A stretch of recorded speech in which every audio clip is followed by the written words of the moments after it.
Okay, well, Paul's excellent presentation made me wonder if I have anything to add about this field, where he has been such an important person, but I will let you judge if there's anything else that can be said about it. I will talk about what I call dynamics of risk perception. It's a sort of general heading for work that we have been doing in Sweden on risk perception. Much of it is nuclear waste risk, but there are also other examples. Why should one study risk perception? Factors of risk perception will be covered. Specifics, example of chemicals, trust, risk targets, demand for risk mitigation, precautionary attitude, affect and emotions, experts and the public, social validations. So these will be the topics I will try to cover, give you at least some feeling about in this short time that is available. Why should one do research on risk perception? Well, first of all, it's a very common issue in policy deliberations.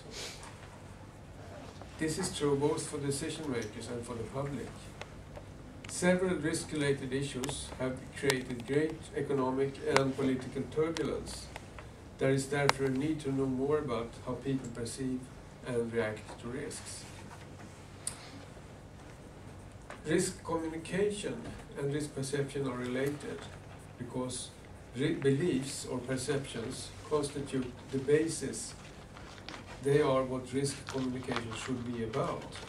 Beliefs are both the motives for risk communication and targets of risk communication. The success of risk communication is therefore dependent on the validity of the models of risk perception that we apply or believe in. Data sources that I will rely on in my presentation are briefly presented here. As I said, a lot of it had to do with perceived risks of nuclear waste, also a big project on chemicals, and some other projects which are used here to give some examples that could be of interest. The factors in risk perception that we have been studying are the following. Interfering with nature is an important factor. If a technology is seen as interfering with nature, it is perceived as more risky. Novelty per se is not important, but other factors are more important, such as perceived benefit.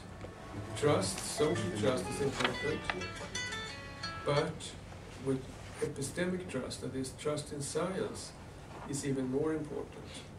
Attitude or affect play an important role. What I call risk sensitivity is an important aspect to take into account if you want to construct a model of risk perception and understand it, because people differ systematically in how they view risks. Some view all risks or most risks as very small, others do the opposite. So there is a factor here, individual difference factor here. Precautionary policy is another important and interesting factor. What attitude do people have to the precautionary policy?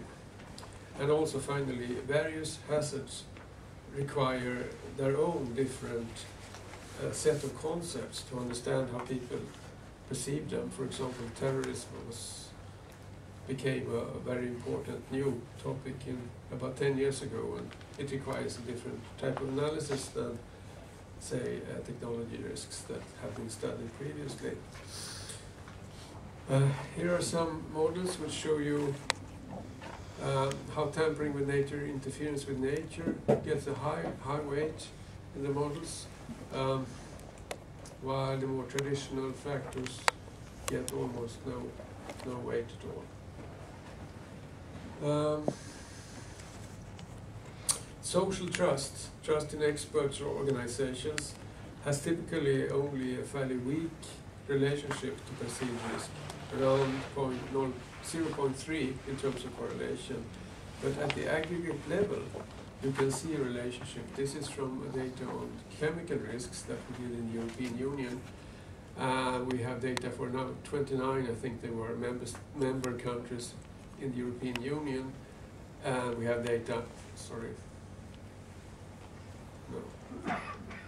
we have data on trust and data on risk in the sense the number of items that people checked as risky. And you see it's across countries, it's a very clear relationship. Well, factor beyond social trust. As I already said, trust in science, as distinct from social trust, is important. Level of education is also important. And perceived antagonism is important. That is, if there is an agent out there who is actually trying to hurt you and has an antagonistic relationship to you, that will be important in affecting your perceived level of risk. Here you have a model. You see perceived risk is related to epistemic trust. It's related to antagonism. It's related to,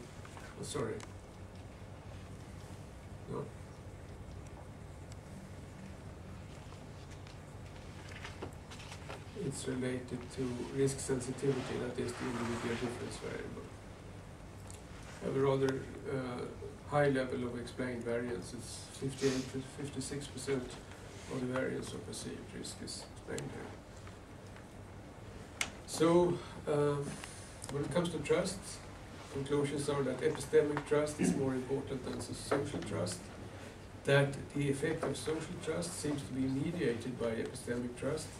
In other words, trust in people and institutions is important to the extent that it promotes the belief in the substance of the message that the institutions and people provide.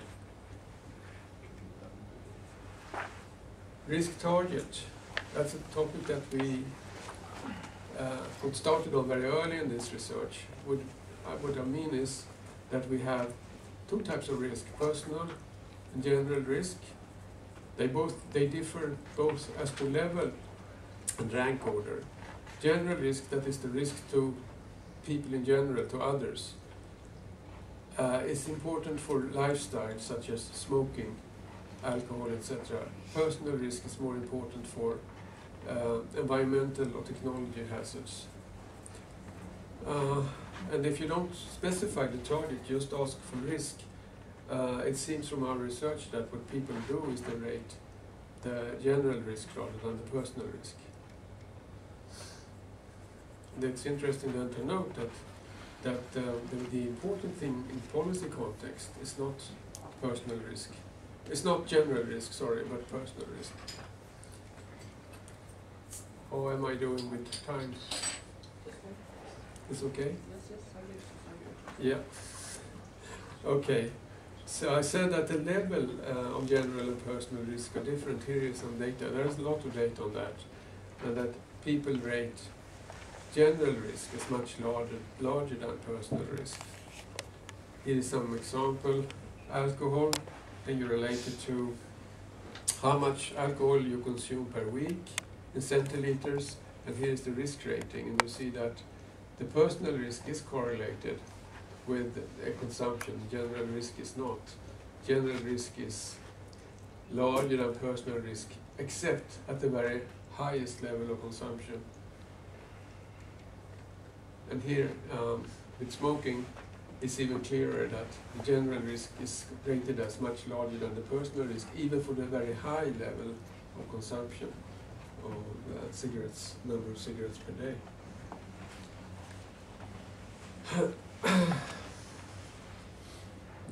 We find also that general risk is related to policy for hazards perceived to be under one's personal control, while personal risk is related to policy for hazards not under one's personal control. If you take an example here, you look at alcohol, high up there. It's possibility to protect yourself from the hazard, and it's very, very high, seen as very high. And the difference between general risk and personal risk is very large. So you see, you believe that you can protect yourself from this hazard, but that other people cannot.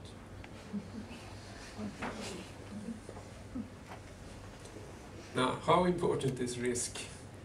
A traditional approach has been to focus on risk, the concept of risk, and people have been asked to rate the risk. It is assumed that perceived risk, as defined in this way, is the factor driving risk-related behavior, such as demand for risk reduction. But this assumption is usually implicit and has not been tested, but there is a problem here. What drives the demand for risk reduction? Is perceived risk the important factor? If not, what factor is most important? Here's an example. If you consider the risk for a Swedish citizen, aged 30 to 45, 1, to get a severe cold during the next 12 months, 2nd, to become infected with the HIV virus during the same time period, which risk is largest? And from which risk is it most important to be protected? Most people will say that the largest risk is to get a severe cold, but the most important risk to be protected from is the HIV virus. So you see that the perceived risk and demand for protection do not coincide, but are opposed, in an example like that. Or infertility from nuclear elements. Sorry? Wait for it with this question. Okay.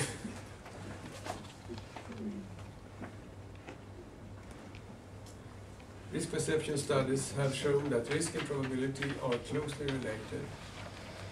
That severity and demand for risk reduction are also closely related.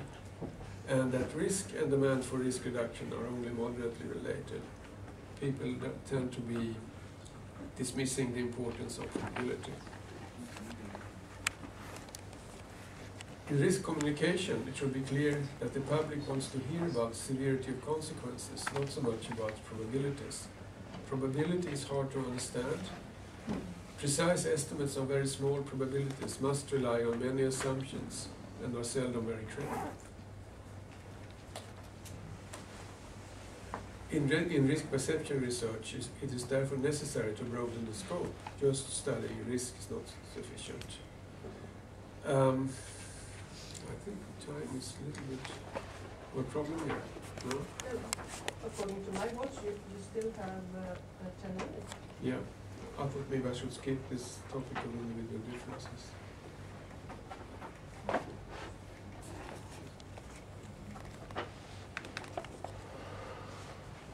This one I can go quickly through it. The precautionary attitude. I constructed a scale for measuring the attitude towards the precautionary principle. And here you see the scale items, so you can look at them very quickly, just to get a feeling for what the scale measures. And here's some data on how important it is. Precautionary attitude, this is for attitude and vote intention. Attitude towards a nuclear waste repository and intention to vote if there were to be a local referendum. And you see that the precautionary attitude comes through as fairly significant, but other factors are also important, interesting here. Risk itself, without any specification. Social trust, epistemic trust is more important. Consequences somewhat less. So you see that it's kind of complex with several factors entering into the picture. Precautionary attitude does add something here. I think I skipped those two. The precautionary attitude reflects both epistemic trust and expected severity of consequences. It has some important explanatory power when it comes to risk perception models.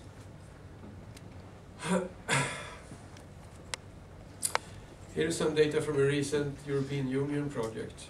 I have already hinted at it a little while ago.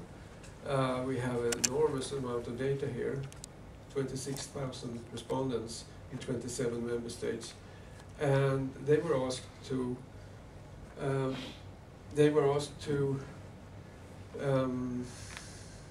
check which of a number of consumer products, which of a number of consumer products contain risky chemicals.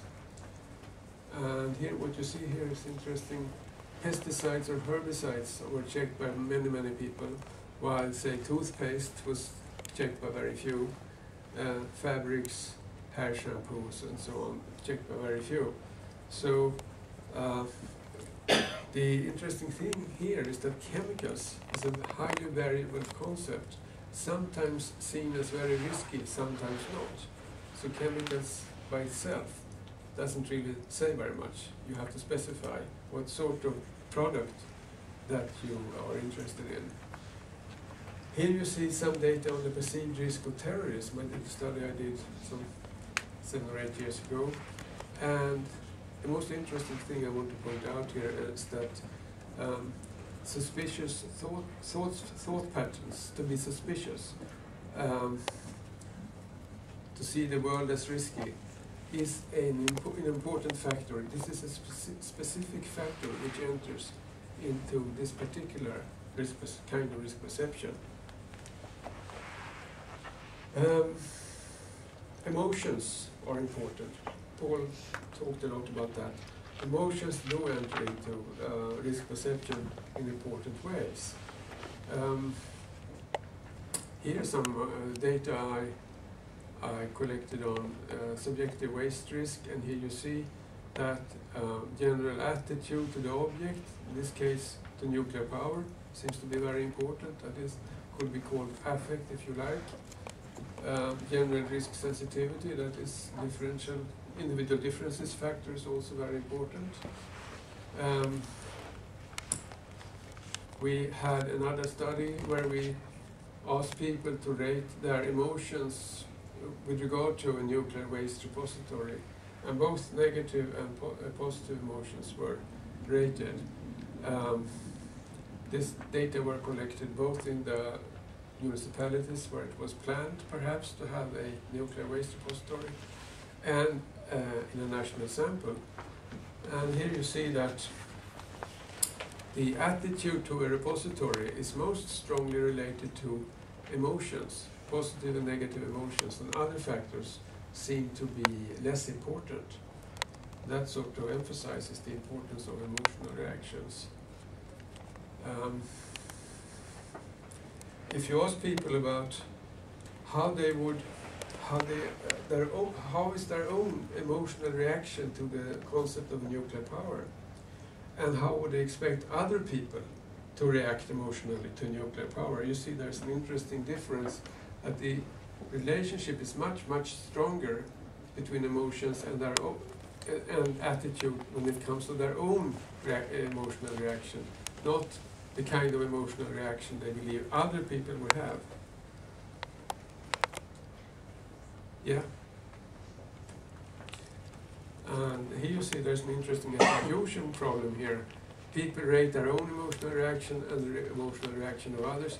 They tend to believe that others react much more strongly than they themselves react to such a thing as nuclear power or a nuclear waste repository. We see others as less, in this sense, less rational than we see ourselves.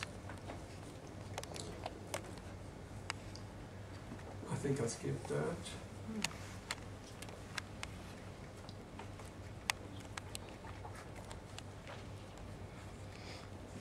These are things I just said, as I skip that slide as well. Then we have the topic of experts versus the public. I think that will perhaps be difficult to cover all of this. In the original work seemed to imply that the difference between experts and non-experts were very large, and that experts are more rational and not affected by subjective factors.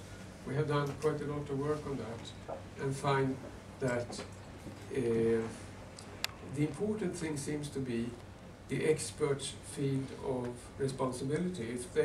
If they make judgments of risk within their own field of responsibility, they will make lower risk judgments. I skip those. Take a look at those data from food risk, both personal and general risk. and you see that the public rates risks as larger when they are concerning such things as additives in food, pesticides, environmental toxins. But when it comes to having eating too much fat food, bad cooking habits, and bacteria in food, there is no difference between experts and the public. And that my interpretation of this is that the experts will rate risk as about the same level as the public when they do not have a personal responsibility for managing those risks. If they have a personal responsibility, they will rate the risks as lower. I think I will skip a few more slides here. And I will also skip this topic. Sorry I didn't have 25 more minutes. Anyway, this is a concluding slide about what our research, I think, implies for risk communication. Emotions are important to take into account, but not only fear, also other emotions are important. Concern about interfering with nature is a major factor, not particularly important. The novelty of the risk is not particularly important. People's understanding and trust in science is very important. Social trust is somewhat less important. Risk and probability are marginal to people. They respond to notions about anticipated consequences and whether a technology has unique advantages or not. Experts are not that different from the public in how they react to hazards outside their own field of responsibility. Social validation I didn't have time to go into, but that's another interesting and I think for the future important thing of research. Thank you. Thank you very much. So thank you very much, both of you. And for those of you who are especially interested in this area, of course there are many articles in the field available in the databases. And these two guys together have produced at least more than 1,000 published articles in addition to books. So there is no lack of further reading if you like that. Now I would like to invite you to sit in the front here.